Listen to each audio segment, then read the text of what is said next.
अरे रोवेलन कावाना हो पाप फाटेला हो करे जब।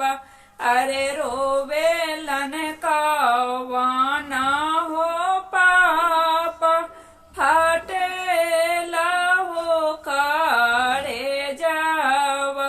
अरे रोवेलन कावाना हो याम नैना ढारे हो लोरावा। अरे रोवेलन कावाना हो याम नैना ढारे हो लोरावा। अरे रोवेलन कावाना हो चाचा फाटेला हो करे जावा। अरे रोवेलन कावाना हो चाचा फाटेला हो करे जावा। अरे रोवेली कावाना हो चाची नायन ढारे हो लोरावा।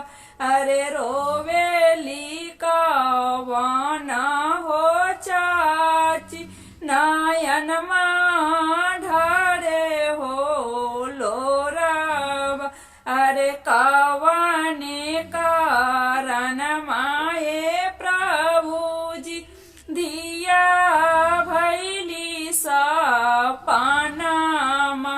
अरे कावाने कारण माये प्रभुजी धिया भैनी हो सा पानाम। अरे बचपन से पोसनीये प्रभुजी जाना में से हो दुलारानी।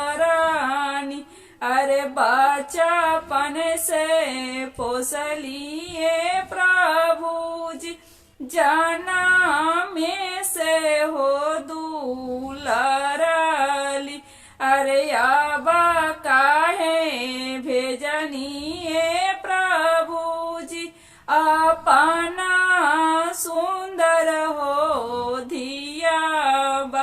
अरे आबा काहे भेजनिए प्रभुजी अपना सुंदर हो धियाबा। अरे धियाबा भेजता ये प्रभुजी फाटेला हो करे जावा।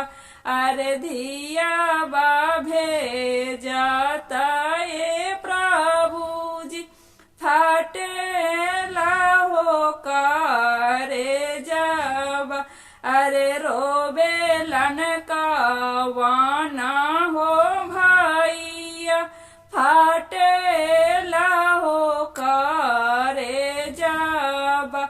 अरे रोवेलन कावाना हो भैया फाटेला हो करे जावा।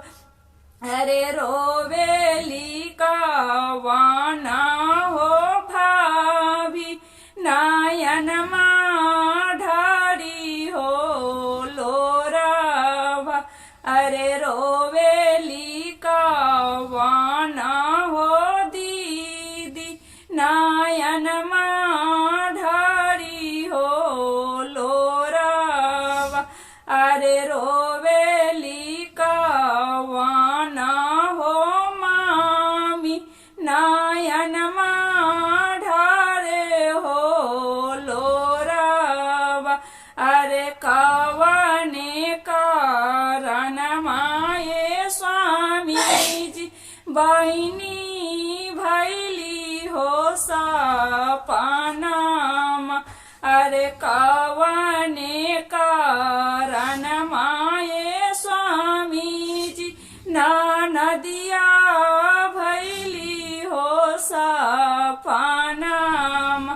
अरे जाना में से दुलार लिए स्वामी बचपन से पोसल, अरे बचपन से पोसलिए प्रभु जी, जनम से हो दुलारल, अरे अब काहे भेजलिए प्रभु जी, अपना सुंदर हो बहिनी, अरे बहिनी ते जाता ये प्रभु जी, फाटेला हो करे जाबा, अरे नाना दी